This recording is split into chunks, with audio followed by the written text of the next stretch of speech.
what the problem is. Simon Crafar is down there. Fabio Quartararo is having to defend a little bit there from Pol Espargaro. All of a sudden, he's got a bit of an opportunity now to extend that World Championship lead. He's got 2 bikes between himself and Pecco Bagnaia at the moment. But of course, this is the part of the lap where Quartararo needs to really brake hard and stay in a position. Miller's gone for it on the inside. Jack Miller's been superb on the brakes down at that 90-degree corner, decelerating down the gearbox 4 gears from 6, just over 300 kilometers an hour into the 90-degree corner. On the last lap, on the first lap, he got Oliveira and Marquez into that turn number 11. This time around, his victim is Brad Binder. Miller off into second. So Marc Marquez currently in 5th. It's Miguel Oliveira just ahead of him, who's the fastest rider on circuit at the moment. The factory KTM man from 8th up to 4th. He's just done a 146.0, should I say. Aleix Espargaro here is in the mid-47s, running at the back of the field. He's 9 seconds off the lead and 24 riders ahead of him. Yeah, on the spare bike as well, not his preferred bike. There's always a difference, isn't there, between motorcycles when you jump off them. That would have been his number 1 bike, then the went kaput. Some kind of alarm going off, as Simon Crafar reported from pit lane. We'll try and find exactly what happened. There'll be a big inquest going on down the factory Aprilia garage. Aleix Espargaro then still... There's a circuit where he perhaps expected to lose some points to the Ducatis. Speaking of Ducatis, here's one on the move. Luca Marini, who's got some serious pace at the moment. He's lapping in the low 46s and clearly looks as if he's got more potential than Maverick Vinales up ahead of him. On that last lap, Brad Binder set his personal best lap of the Grand Prix, keeping montage. Here goes the beast, and on the inside of Bagnaia. Bagnaia had the left foot off the foot peg there, didn't he? Braking for that first gear, turn number 10. Miller's advantage over the line to start this lap number 9 was over a second. Simon, down to you. Yeah, something about Jack. I know the fans of Jack will be worried about the tyre life. You know, that's often got him. He did those fast laps in practice on the softer tyres, but he's on the hard rear. I think he can go all the way. I think you're absolutely right, Simon, because he's just stretching away. Miller has just set another fastest lap of the first time in this Grand Prix. Can you believe we're saying that? It's taken Pecco Bagnaia until lap 12 to get himself inside the top 10. Needs every point he can get here, Pol Espargaro for Pecco Bagnaia. This is the move that Bastianini put in on the inside. Very nearly contact there. Look how close that was between the 2 Ducati teammates of 2023. You can say credit to Cal Crutchlow, his good friend. He matched Jack Miller's lap time last round, doing a 46.0. He's currently up behind Franco Morbidelli. The 2 Yamaha riders currently fighting over the final point. They could do a job for Fabio Quartararo in holding Aleix Espargaro off late on here. It's looking highly unlikely that Aleix Espargaro will rescue any points here today in Motegi. He's crossed the line in 18th place to get to Frankie Morbidelli for 1 single point in this Japanese Grand Prix. He's got to find 5 seconds, and there's just 7.5 laps of this Moto Grand Prix of Japan remaining. It all went horribly wrong right from the get-go, didn't it? As he started the warm-up lap, clearly there was a problem on that second place. He's going to come over the line in a distant 13th. He had those problems a few laps ago. He's dropped back through like I said. In fact, he's back in the 147s again now. Yoshihiro Hidaka, the Yamaha Motor president, then looking on to see Fabio Quartararo potentially extend his lead in the World Championship as it stands right now, picking up a couple of points over his close adversary Pecco Bagnaia. He'd want more, and he's honing in on more here because Maverick Vinales just ahead of him, a couple of tenths ahead. Yeah, let's ride on board with the world champion. He's getting a good view there of his former teammate and seeing where the Aprilia is strong. He's just not been able to break through that sort of half-second margin that he's got. He's not been able to get within closing distance and attacking range of Maverick Vinales. So Quartararo, 8th position at the moment. Running, but also the physical strain. It is a really physical circuit here on your upper body, and of course Marc Marquez with that reason he operated humerus and his right shoulder. Did a 146.7 last time round. He lost 0.8 of a second to the chasing Luca Marini. Bagnaia's coming on strong late on here in Japan as well.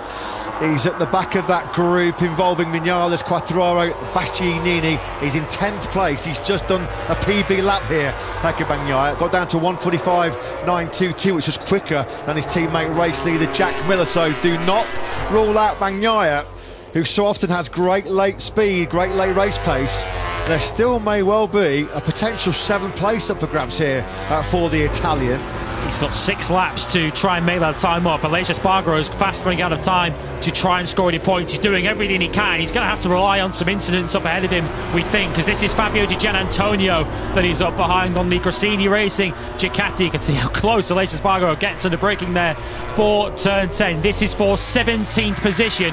The bad news for Aleix Espargaro, as Matt mentioned a lap or two ago, is that he's got 4 seconds of empty tarmac up ahead of him to Cal Crutchlow in 16th. Bitter pill to swallow. A tough one to take this will be for Aleix Espargaro, not capitalising on the fact that he'd out-qualified his main championship rivals Quartararo and Bagnaia in really treacherous wet conditions here at Motegi yesterday. You feel like this is a blown opportunity for him, and particularly the factory Aprilia team. We're on board there now with world champion Fabio Quartararo potentially increasing his lead in the world championship by a couple of points over Bagnaia.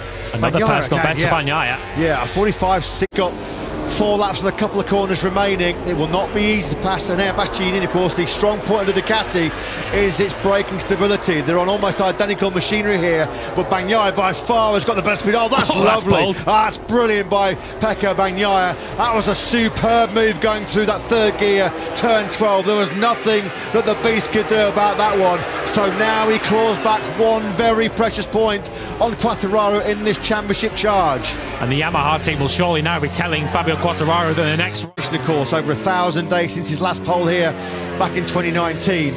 Bagnaia, having got through on Bastianini, was able to gap him immediately. He took half a second out of the beast on that last lap, so it looks like Bastianini, the best he can hope for is 10th place. Binder nearly ran into the back of Jorge Martin. He's just got so much more confidence under braking to try and make a move on Jorge Martin. This feels like a matter of time, really. He's not got much time to make this move, Brad Binder, but he is visibly faster than the number 89 ahead of him, Martin, who was the only rider who looked like he had a remote chance of staying with Miller early on. He's now just got to fight and claw his way to try and hold on to P2. This is fantastic late race pace. Who is just about, well, he started the last lap now. Miller will have a humongous lead of 5.4 seconds over the line. Quartararo gets the pit board. Directly behind him is Pecco Bagnaia. G3, that means a group of 3. Bagnaia trying to attack on the brakes into that first corner. He's not close enough.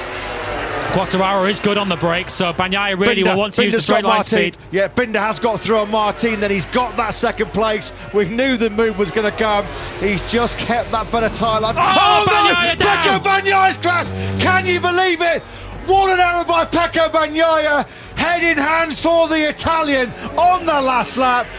What drama here in Motegi. We lost Aleix Espargaro on the warm-up lap, a technical problem for the factory Aprilia, and Pecco Bagnaia has blown it on the last lap. He goes for the inside move on Fabio Quartararo. He almost collected Fabio Quartararo as well there, going into turn number 3. We've seen that before, haven't we, this season from Bagnaia, when he's been in great positions to put the pressure at the top of the championship. Is that the biggest blow yet? A sarcastic round of applause that he gave. I wondered whether that was directed at Quartararo, but he was fairly allowed to turn in there, Quartararo into the corner. Bagnaia makes the mistake. Suddenly that 8th place and those 8 points look very significant, don't they? Pecco Bagnaia, can you believe it? There will be no 6th successive podium for him. It's another DNF to block the copybook of the Italian here. 3 corners left. Here comes Luca Marini trying to find that 4th place on Oliveira. He's got the inside line. It looks like it's going to be another 4th place for Marini. Marquez is just ahead of him. Oh yeah, Marquez is in 4th place. Here comes Jack Miller though, the Aussie. It's Miller magic in Motegi. What a ride by the factory Ducati man. He takes a 4th win of his MotoGP career. The stunning late charge by Brad Binder secures him 2nd place, his first podium since the opening night in Qatar. Jorge Martin takes 3rd, his first rostrum since Barcelona. Marquez is 4th from pole, Oliveira 5th, Marini in 6th place, Vinales takes 7th, Quartararo comes over the line in 8th place and increases his World Championships lead after a last lap disaster for Ducati's Pecco Bagnaia. There was Aleix Espargaro, he comes over the line 16th place. A disastrous day then for Pecco Bagnaia. First Grand Prix this season, he's not scored any points, of course, and Fabio Quartararo